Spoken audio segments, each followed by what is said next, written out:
Pakistani chairman Tehreek Insaf Imran Khan साहब का trial बंद कमरे में हुआ, पब्लिक को उस तक रसाई नहीं थी।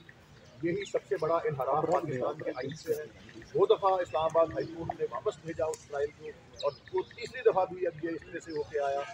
बंद कमरे का ट्रायल जो है वो ना सिर्फ हमारे आइन से इनहराफ है, बल्कि universal declaration of human rights के आर्टिकल 10 और 11 जो पब्लिक ट्रायल की बात करते हैं, और international covenant on civil and political rights का आर्टिकल 14 जिसमें गारंटी है कि पब्लिक ट्रायल होना जो है वो ज़रूरी है। उसके बावजूद ये बंद कमरे का ट्रायल हुआ, और फिर दिफा के हक से भी तीनों इन केसों में सही तरीके से जो है महरूम रखा गया। आगे चलते हैं जी। आर्टिकल 14 जो कि इंसानी वक़ार की गारंटी देता है, जो चादर और चारदीवारी के तहफ़्फ़ुज़ की गारंटी देता है, उसकी जिस तरह से पाबंदी पिछले 22 महीने में हुई, काफ़ी उसकी मिसालें यहाँ पे दी जा चुकी हैं।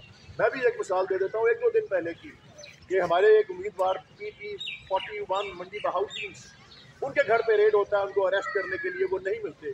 ये पुराना तरीक़ाकार है हमारी पुलिस का कि घर में जिसको अरेस्ट करना है वो नहीं है तो बाकी घर वाले, बेकसूर घर वालों को आप उठा के ले जाते हैं। उनके ज़ईफ़ वालिद को उठा के लेकर गए, और कल उन्होंने अपनी जान आफरीन के सपुर्द कर दी। पुलिस की तहवील के अंदर जो है एक मासूम शहरी का जो है वो इंतकाल होता है।